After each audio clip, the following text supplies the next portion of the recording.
భువిలో నిండగా చిన్న పెద్ద సందడి చేయగా చిన్న పెద్ద సందడి చేయగా అంబరమంత సంబర జల్లులు ఇంటింటా దివ్వెల పండుగ రంగుల కాంతులు భువిలో నిండగా. నాన్న డబ్బులు ఇవ్వవా, టపాకాయలు కొనుక్కోవాలి. మీరు వెళ్ళి టపాకాయలు కొంటారా? ఓ అది కాదు, కానీ నేను వచ్చి మీకు ఎలాంటి టపాకాయలు కావాలో నేను కొనిస్తాను, సరేనా? ఏంటర్రా పొద్దున్నే టపాకాయలా? ముందు మీ ఇద్దరు నడవండి, తలంటి పోస్తాను. ఇంత పొద్దున్నే తలస్నానమా? ఎందుకు? ఇవాళ నరక చతుర్దశి. నరక చతుర్దశి రోజు ఉదయాన్నే లేచి చక్కగా తలంటి పోసుకుని కొత్త బట్టలు కట్టుకుని టిఫిన్ చేసి ఆ తర్వాత నాన్నతో బజార్కి వెళ్ళి టపాకాయలు కొనుక్కుందరు కానీ, సరేనా? 10 నిమిషాల్లో వస్తాం, ప్లీజ్ మమ్మీ. 10 నిమిషాలు లేదు, ఏం లేదు. నేను వెళ్ళి కుంకుడుకాయలు కొట్టే లోపల మీ ఇద్దరు తలస్నానానికి రావాలి, సరేనా? సరే. నాన్న, అమ్మ ఈరోజు నరక చతుర్దశి అంది, అంటే ఏంటి? నరక చతుర్దశి అంటే నరకుణ్ణి సంహరించిన రోజు. నరకుడు అంటే ఎవరు నాన్న? నరకుడు అంటే నరకాసురుడు అనే రాక్షసుడు. రాక్షసులు అంటే ఎవరు నాన్న? రాక్షసులు అంటే క్రూర స్వభావం కలిగిన వారన్నమాట, అంటే చెడ్డ పనులు చేసేవారన్నమాట.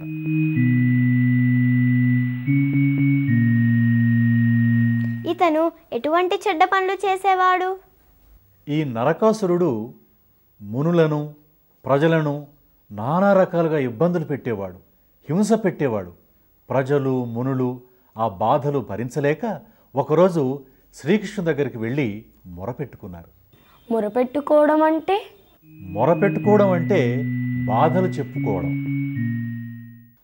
అప్పుడు ప్రజల బాధలు విన్న శ్రీకృష్ణుడు సత్యభామతో సహా నరకాసురునిపైకి యుద్ధానికి వెళ్ళి ఆ యుద్ధంలో నరకాసురుని సంహరించి విజయం సాధించారు.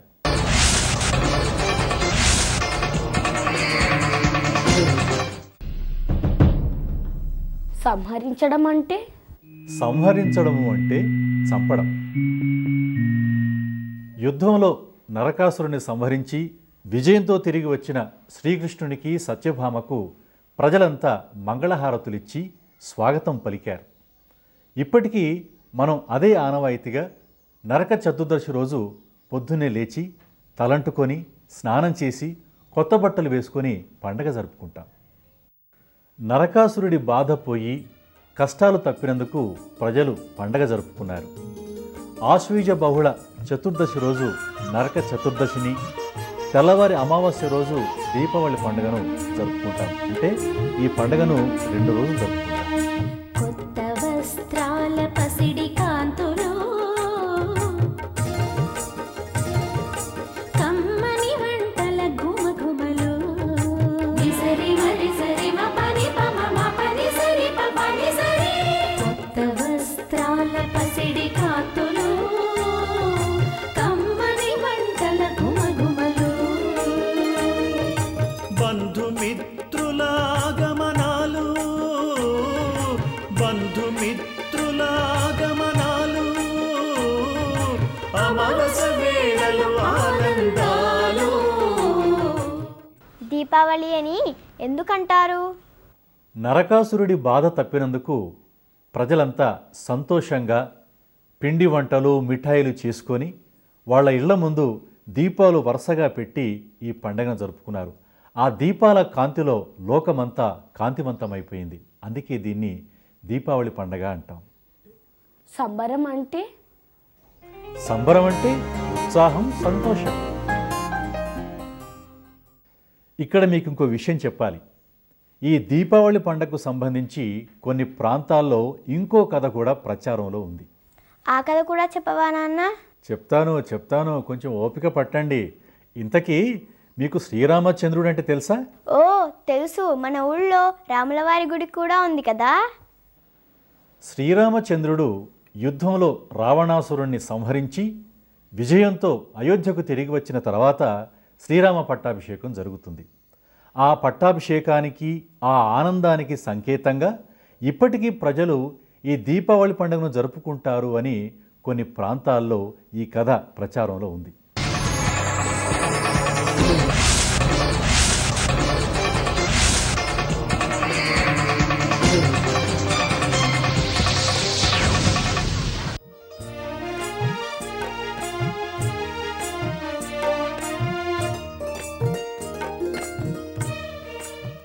సంకేతం అంటే అర్థమేమిటి నాన్న? సంకేతం అంటే సూచిక లేదా గుర్తు అన్నమాట. మరి సాయంత్రం కాగానే అమ్మ ఇంటి ముందు దీపాలు పెట్టండి అని తొందర పెడుతుంది, ఎందుకు? అమావాస్య లాంటి కష్టాలు తొలగిపోయి సుఖాలాంటి వెలుగులు వచ్చాయి కాబట్టే మన ఇళ్ల ముందు దీపాలను వెలిగించి ఈ పండగను జరుపుకుంటాం. అంతేకాదు, మన ఇళ్ల గుమ్మాలకు మామిడాకు తోరణాలను కట్టి, పూలదండలను కట్టి అలంకరించుకుంటాం. నువ్వు అమ్మ దీపాలు పెట్టిన తరువాత దేవుని ముందు డబ్బులు పెట్టి పూజ చేస్తారుగా, ఎందుకు? ధనానికి, సంపదకు దేవత అయిన లక్ష్మీదేవిని అమావాస్య రోజు పూజిస్తే ఆ తల్లి సంతృప్తి చెంది మన ఇంట సిరులు కురిపిస్తుందని నమ్మకం. ఆ తర్వాత లక్ష్మీదేవికి బంగారం, నగలు, నాణాలు పెట్టి పూజ చేస్తారు. అలా చేస్తే లక్ష్మీదేవి ప్రసన్నమై మన ఇంట్లో సిరి సంపదలు కురిపిస్తుందని నమ్మకం. అయితే మేమిద్దరం దాచుకున్న డబ్బులు కూడా పూజకిస్తాం. ఓ సంతోషంగా. చేమంతుల బంతుల సొగసులు లక్ష్మీదేవికి పవిత్ర పూజలు.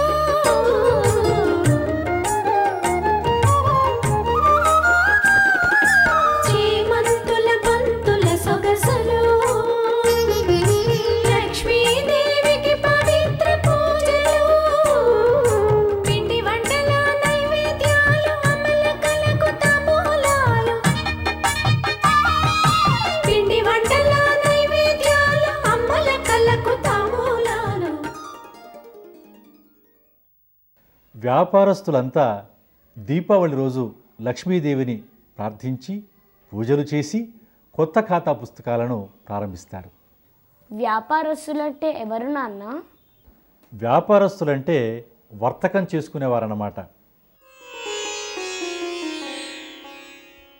బట్టలు, బంగారం, నగలు, పుస్తకాలు, కిరాణా సామాన్లు ఇలాంటివి అమ్మే వాళ్ళందరూ కూడా వ్యాపారస్తులే. సాయంత్రం టపాకాయలు కాలుస్తాం కదా, కాలుస్తాము. అవన్నీ ఎందుకు కాలుస్తారో?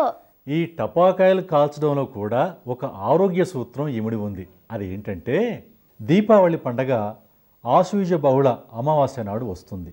అంటే అక్టోబర్, నవంబర్ మాసాల్లో వస్తుంది. అప్పటికే వర్షాలు బాగా పడి క్రిమికీటకాలు, దోమలు బాగా పెరిగిపోతాయి. మనం టపాసులు కాల్చినప్పుడు ఆ రసాయనాల పొగ వాసనకి, ఘాటుకి ఈ క్రిమికీటకాలు, దోమలు అన్నీ నశిస్తాయి. అదన్నమాట మనం టపాసులు కాల్చడంలో ఇమిడి ఉన్న ఆరోగ్య సూత్రం. అయితే మేము కూడా టపాకాయలు కాల్చుకోవచ్చా? ఓ సంతోషంగా. సాయంత్రం దీపాలు పెట్టిన తర్వాత టపాకాయలు కాల్చుకోవచ్చు. నాకైతే చిచ్చుబుడ్డిలంటే చాలా ఇష్టం. వెలుగులు పైకి చిమ్ముతుంటే రంగురంగులు ఎంత బాగుంటాయో. బాగానే ఉంటుంది, కానీ చాలా జాగ్రత్తగా ఉండాలి. ఏమాత్రం అజాగ్రత్తగా ఉన్నా అగ్ని ప్రమాదాలు జరుగుతాయి. పోయిన సంవత్సరం ఏమైందో తెలుసు కదా, మన పక్కింటి కిషోరు చిచ్చుబిడ్డను వెలిగిస్తుంటే డామ్ అని పేలిపోయి చేయగాలింది. కాబట్టి జాగ్రత్తగా ఉండాలి. అయితే మా ఇద్దరి చేత నువ్వే కాల్పించు నాన్న. చిచ్చుల బుడ్డి చిర్రులు బుర్రులు కాకరవత్తుల చిటపట మెరుపులు. చిచ్చుల బుడ్డి చిర్రులు బుర్రులు కాకరవత్తుల చిటపట మెరుపులు. కారాజోముల తలుపుల తలుపులు సీమట పశుల ధ్వనులే ధ్వనులు. ఇంటింటా దివ్వెల పండుగ రంగుల కాంతులు భూమిలో నిండగా.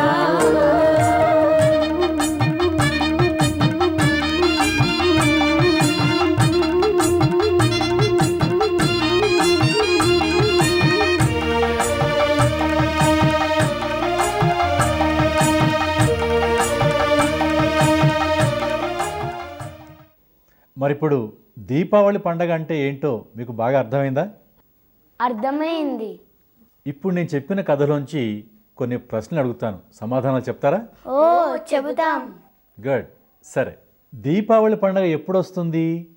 ఆశ్వయుజ బహుళ చతుర్దశి రోజున, నరక చతుర్దశి అమావాస్య రోజున దీపావళి పండుగ వస్తుంది. ఈ పండుగ అక్టోబర్లో కానీ నవంబర్లో కానీ వస్తుంది. దీపావళి పండగ అనగానే మీకు మొదట గుర్తొచ్చేది ఏమిటి? టపాకాయలు జ్ఞాపకం వస్తాయి. దీపాలు పెట్టడం కూడా. నరకాసురుడనే రాక్షసుణ్ణి శ్రీకృష్ణుడు సత్యభామలు కలిసి ఎందుకు సంహరించారు? చెడ్డ పనులు చేస్తూ ప్రజలను మునులను బాధించడం వలన. దీపావళి రోజున సాయంకాలం మనం ఏం చేస్తాం? శివ, నువ్వు చెప్పు. దీపాలు వెలిగించి ఇంటి ముందు ఇంటి గోడలపైన పెడతాము. నరక చతుర్దశి రోజున మనం ఉదయం లేవగానే ఏం చేస్తాము? సౌమ్య, నువ్వు చెప్పు. తలస్నానం చేసి కొత్త దుస్తులు ధరిస్తాం.